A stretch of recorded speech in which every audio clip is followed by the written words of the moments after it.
Welcome to Dominate Your Day podcast. This is the podcast that adds value to leaders who want to make a difference in the workplace.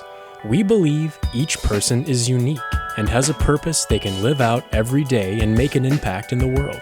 Here at Dominate Your Day podcast, we hear stories from leaders who have used their unique talents to transform themselves and their companies from the inside out. So I am very excited today to have on Dominate Your Day podcast, Chris Meroff. Did I say that right, Chris? Yeah, absolutely. I forgot to ask you that beforehand. I was like, is it Chris Meroff? Meroff, right? Meroff. Chris is, I think he's one of the guys I just been reading about him and his stories. He's an author. He's got one book already out, another book coming out. He's a faith-driven investor, and he's an entrepreneur and a speaker. So welcome to the show, Chris. Thanks for having me here. Thank you for being here. Yeah. So first of all, you've got a lot of businesses going on, it sounds like, and some entrepreneurial businesses. How did you get into becoming an entrepreneur? Yeah, that's a great question. So for me, it started when I was 22. My parents both came from industries, my mom being a lifetime educator, my dad in technology. Later in life, they wanted to start a business. And so when I was 22, we all jumped in and started a consulting firm in the K-12 market. And we helped school districts receive dollars back for services with students with disabilities. So that's really how we got our entrepreneurial start. Yeah, 22.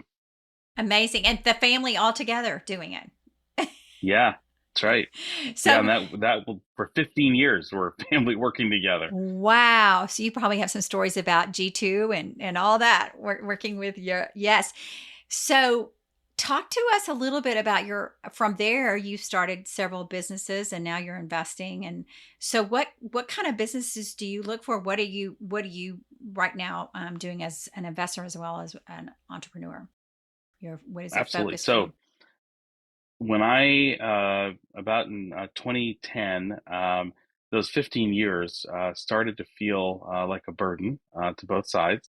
And I really just wanted to get back to being family. And so I made the tough decision to move my family from New England, which is where I'm from, down to Austin, Texas, to launch out on my own. So the same kind of business, but in the state of Texas. And wanted to see what I could do, see if I could run a business by myself. I had amassed a lot of different ideas of how I would build the organization. And of course, you can always, when you're not in the driver's seat, you always think you can do it better. But really wanted to take advantage of the size of the market in Texas. And so that's what I did in 2011, launched out on my own in Austin, Texas with 3 employees. Quickly found that, of course, it's much easier to be a backseat driver. Driving your own organization, much more difficult. And we really were focused on being client-centric. That was like my big drive, was to figure out how to be very, very client-centric. And we were really successful in being client-centric. In fact, the first 4 years saw incredible success, grew that company from 3 employees to 75 employees, and took over as number 1 in the marketplace within those first 4 years. In fact, I had a whole list of things, a whole stack of chips on my shoulder when I went to Austin, Texas to prove myself. And I had checked every single box, every metric that I could have put in place for myself. I blew it away. And so at 42, trying to figure out, okay, well, what are the next steps? Well, my best friend who helped me start the business in 2011 put in his 2-week notice out of nowhere.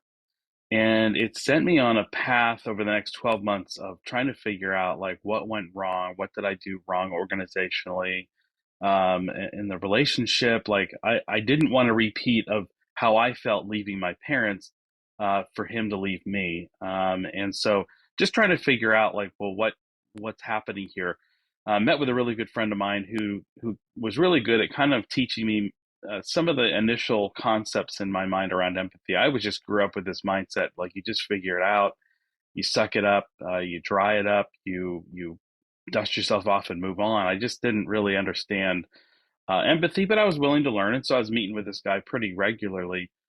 Met with him a few weeks after my best friend left, and he asked me what was wrong. And of course, my answer is always fine, good, and okay, because those are super safe answers.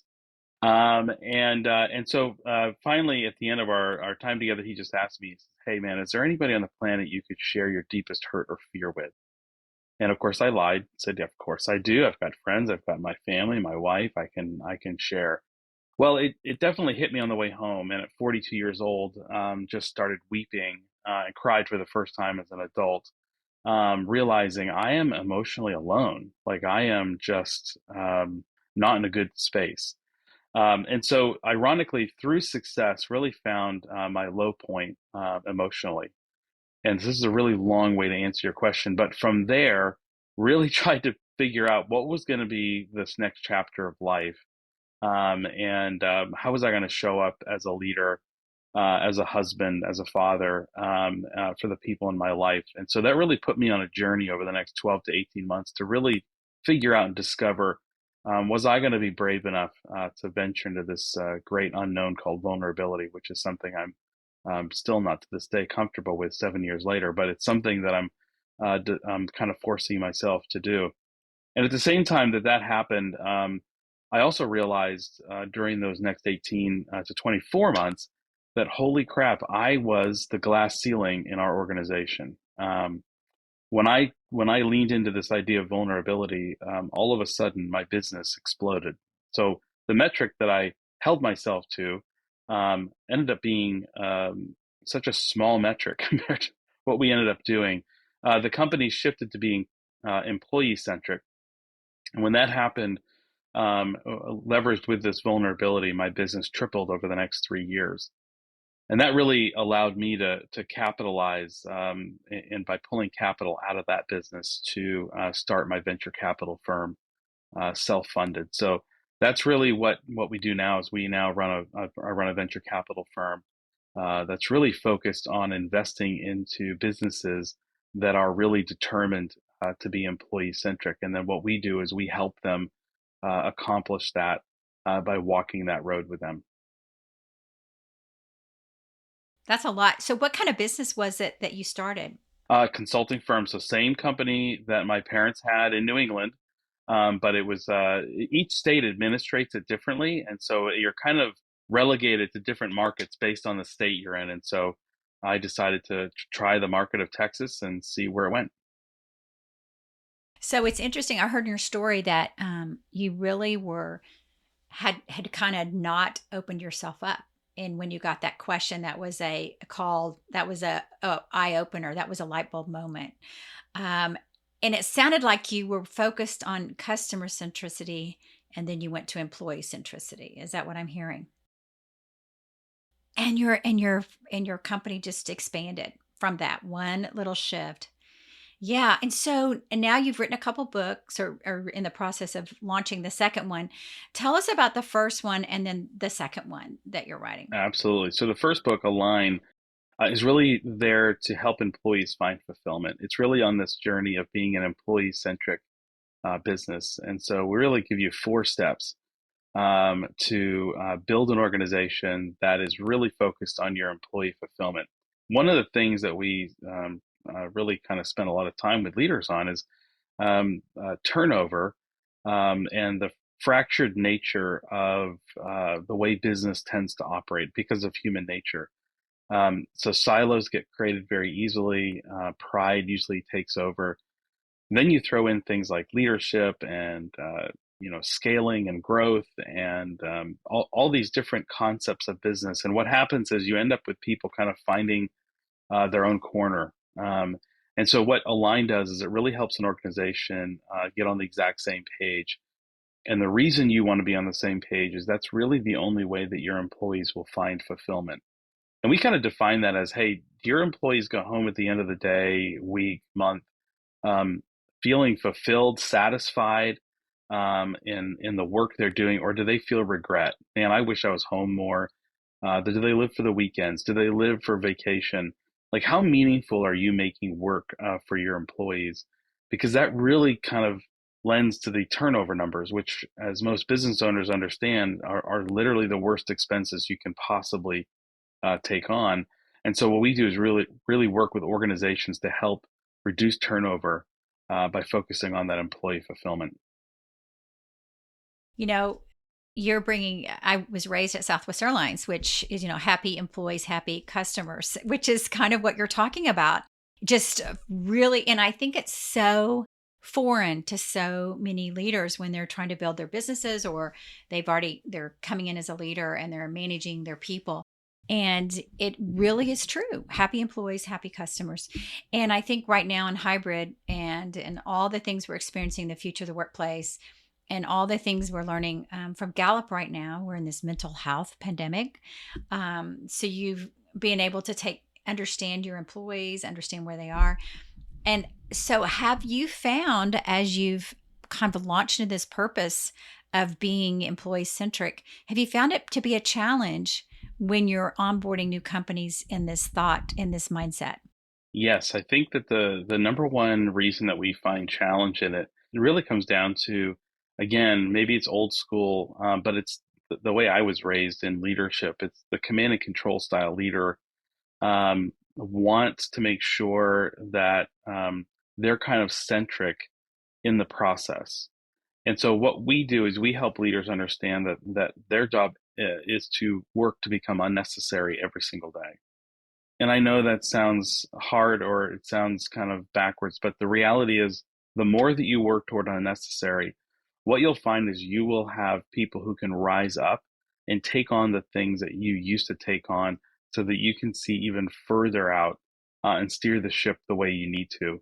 That's really what happened in our organization and the other businesses that we've started since then, is the more that I get to look further out to see what's coming, how I need to steer this ship. And I have people around me who are stepping up and into these roles in a way that they never thought they could. But because I'm allowing myself to become unnecessary and pride kind of takes a back seat, it really has allowed me to get involved with as many things as I currently am. I love that. As a founder, I love that. I think it's something, and I think we just did a recent study of female founders and found the mindset. There's so many limiting beliefs of the mindset that I'm the only one that can do it. So you're countered in balancing that with saying, no, let's live to be, the one that somebody else can do this. I'm going to get myself out of the job. I think like me, like every founder, I mean, part of what we're doing, I'm a control freak. I mean, there's no other way to say it. I want to control everything. Oh yeah, control freak. I want to make sure because I love excellence. Everything I do, I want with excellence. And so realizing that excellence is subjective. I hate to admit it, but it is. But then number two, it's like, well, if I'm the only one controlling it, then like I said, I'm the glass ceiling. I'm the one creating the inability for my company to grow, which is why I'm doing this in the first place. And yet I'm the one kind of stunting the growth because I need to control everything. So what I've had to learn to do I haven't lost any bit of my control, but what I have to do is control it through people. And that's just much more, that's harder for me. So you're controlling through people in what way? Like, are you asking what does that look like? Yeah, we do that. I do that through kind of leveraging some guiding principles for my own leadership journey. One is becoming an amazing vision caster. And so this idea of casting vision is not on the person catching. The responsibility lies with the vision caster to make sure that we are saying it enough times in enough different ways that it can be caught. It's interesting that if you were to cast vision really, really well, it will take you 17 times to cast that vision to me in order for me to catch 20% of your vision. So your mind's eye is incredibly detailed. And so you've heard the expression, a picture's worth 1,000 words. Well, your vision's worth 1,000,000 words. And so we tend to not talk about that enough and cast vision well enough in order to empower someone to live out the vision inside my head. Really, the job is to put that vision into their head as if it was their idea. And that just takes a lot of time, a lot of patience, a lot of investment into your people. So interesting. So we work with Clifton Strengths, which is Strengths Finder. You might know it as. And one of mine is Maximizer, which taking things from good to great and excellence. So I have my books are colored just like yours right there. That's one of the telltale signs, right? But That's right. I think learning to let go, but learning to turn that off, turn up some strategic or turn up my futuristic to help people see the vision. But I had never heard that it's a million, a million words that you've got to get out there. So Yeah, it's a and the lot. patience for that. Yeah. Oh my word. Yeah, that's my struggle is I'm the most impatient human being on the planet. And so what happens is here's the cycle. I cast vision for 10 minutes. I move on to the next thing. I come back an hour later. What they've carried out is nothing that I've envisioned in my head. And I'm like so frustrated all the time. I'm like, no, that's not what I wanted. Right. Well, I spent so little time with them. I really didn't make any investment into them. And that's really what casting vision is. It's an investment into your people and your vision in a way that lets you control the outcome without being the one to bring about the outcome. So what does that look like for you? Are you constantly sharing that vision in different ways on a drip, drip, drip? Is that what I'm guess hearing Drip, kind of drip, thing? drip. Every single day, everything I ask, everything we talk about, I remind everyone of a vision. And then the other beautiful thing about doing that is that you'll see the aha moments. You'll see them go, oh my gosh, wow, okay, I get it. And I'm all in. And at that moment, it allows me to kind of take a breath and be like, perfect. Let them run with this vision now. It's become their idea. And that's really what you're wanting. And then you kind of let go. You kind of Let you've already go, let move go. on Yeah. and start. Yeah. And start Start doing something new. a new vision. Yeah. That's Yeah. it. Well, or a new company. It sounds like you're doing that as well. Yes. Yeah. So A that's lot of great. companies. So talk to me about your second book and why you were motivated to write the second book that's coming out in October.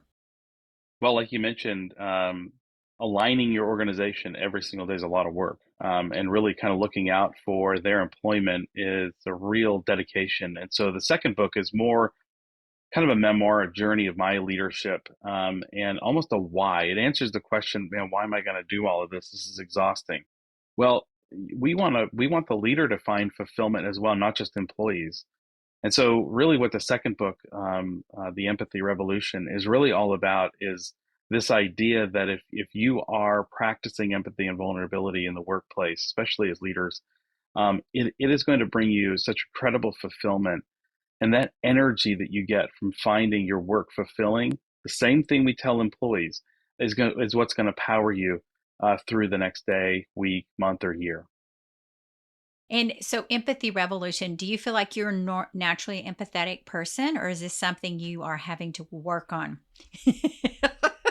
It's So, horrible. My poor wife has had a lifetime of me trying to fix everything that's wrong. When she brings me some emotion, I'm just like, well, here's how you don't have to feel that way. And then I go and basically belittle that emotion and the fact that she's feeling it. So no, it's a lifetime of me not understanding the power of empathy, but now really seeing it as an incredible unifier of people. so it sounds to me that what I've written about your company and your organization is you're a connector. You, so you just mentioned that, and the empathy is you turning, while that might not be high in your list of strengths, you're using your connector to do that. Is that what I'm hearing? It's huge, and the we call it, empathy is a soft skill, a human skill, and most of these human skills, and that's why the power of soft skills are really important because it requires transformation. I'm having to transform into an empathetic person, whereas hard skills are just learned. I just need information in order to learn a hard skill. That's just not, yeah, that's not that hard anymore. But the soft skills are the things that we get to transform. I'm not naturally a super kind person. Well, it's kindness is unifying. So I'm going to do everything I can to transform into a kind person so that, again, I can be the glue of any organization rather than, again, this person who people are uncomfortable or uncertain around because they don't know how to make me happy, how to placate my impatience or anything else. It's like we want to do things that are binding people together and not driving them apart. But I love the fact that everything I read on your website and about you is all about connection and all about, and everything is about people. And so you allude, that comes out in your brand, which is pretty powerful, that you can say vulnerably, as you talk about in empathy and vulnerability, is like, hey, this doesn't come naturally for me. These are things I'm working, but you're using your connectedness to make that happen, which is really powerful. One other thing you mentioned briefly, and I want to make sure we spend a little time on this, is loneliness as an entrepreneur. And what have you found has helped you and or people you're consulting that have their own, are finding their own business? How do they get connected so they're not feeling like they're alone in this journey of building a business? It's a journey, it's a grind. And so for me, I am, again, not naturally vulnerable. Plus, I also have this nobility of like not wanting to be messy for people. And so I have this, I feel a high level of responsibility to take care of the people in my lives. And so in my life, so it's like if I am out there, uh, telling everyone, the emotions that I'm feeling or the things that I'm struggling with, the false narrative in my mind was just driving me to avoid any of those conversations because if I were messy to people and if I weren't doing things for people, then I would be worthless to people. And so there's this false narrative that plays out, at least in my mind, that just taught me I need to be strong and confident so that people can accomplish what they need to accomplish, that I'll be seen as necessary. And so that again, I will be worth loving and being worth connected to. And so that's really what where I found myself is just saying, okay, well, I'm at a place where I'm not going to share any of these things with anybody. And then that realization made me realize, man, this strong, confident definition of leadership really drove me to being just incredibly emotionally alone. Mm. And then how did you get out of that? Boy, it was one small test at a time. I remember being in a car with an employee, and we were doing a lot of road work time, and she was new. And this is right after my one of my again my best friend left, and we were the two that were always in the car together, traveling to the school districts. Well, now I have this new employee, and we're heading to a school district that we're about to consult with, and they asked me, "Hey, how are you doing?" And of course, my response is, "I'm good, I'm okay." We get to where we're going, and they ask me again, like, "No, like, really, how are you doing? You seem down." Well, it was this one moment of like, I'm gonna finally answer this honestly. I'm gonna say, I'm actually struggling. And her response was like, I am so sorry. And I realized in that brief, minor little moment, I'm like, man, she didn't run away. She didn't think, oh my gosh, this guy, what a mess. I can't follow him anywhere. No, it was just actual concern and care. And so it was just a baby step that really taught me, okay, I can do this. I just have to be brave enough. Um, there's a part of my faith background that kind of tells me that in my weakness I am strong. And so this idea of kind of exposing the weakest part of myself actually makes me a really strong person because what it does is it allows other people to fill in those gaps and to lift me up and make me stronger and pour into me. And that's really what I experienced over the next 12 to 18 months is people from all walks of my life loving me because I was willing to be vulnerable. And you mentioned not only were you feeling a little of ability to be free and say how you felt, but all of a sudden your business took off when that happened. Isn't that Yeah, crazy? that it's insane. It's still a story that blows me away. But the moment that I was willing, and this is what we talk about a lot, willing to trade my power for my people's greatness, is when my business just blew up. And we're in a position of power as founders. Everybody that you hire from day two on will always have a relationship to your power.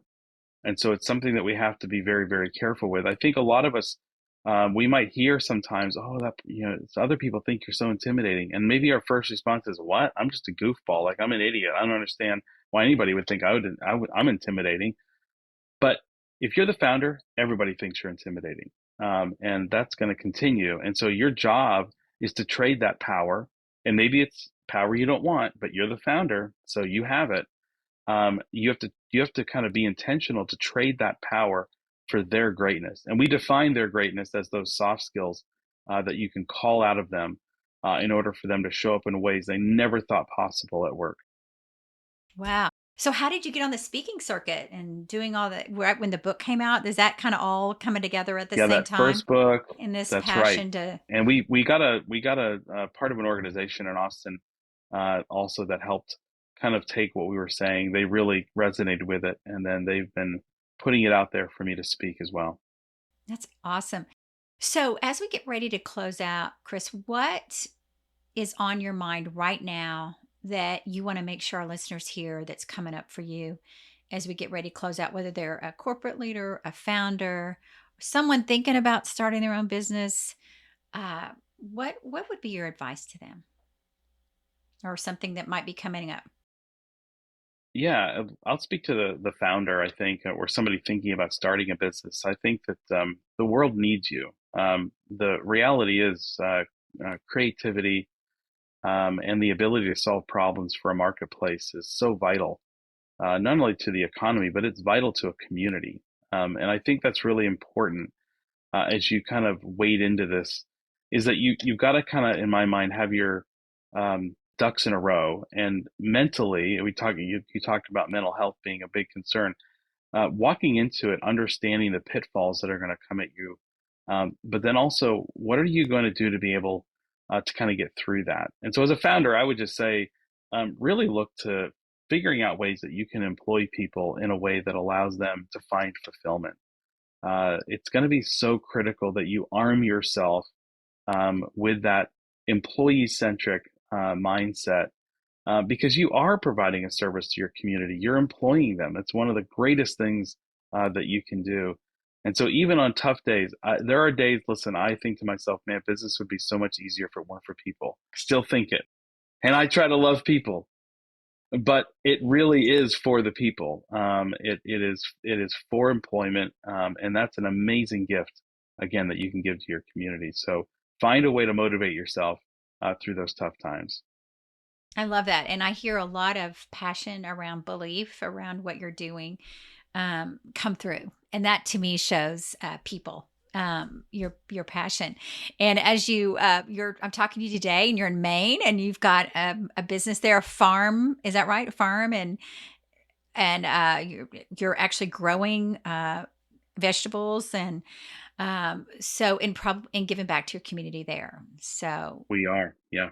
It's been a lot of fun. This is the poorest town in Maine that we live, the lowest median income. And so, yeah, our goal here is to create as many jobs, well-paying jobs as we possibly can. So we're doing that through farming, through a restaurant, through an event center that we've built here, and then manufacturing we're trying to bring to this little town as well. And so, yeah, keep going. All you founders out there, your communities need you. I love it. And you're living it. So thank you so much for being an inspiration to all of us today, Chris. And how can people get a hold of you if they want to learn more about your books or follow you? What's the best way?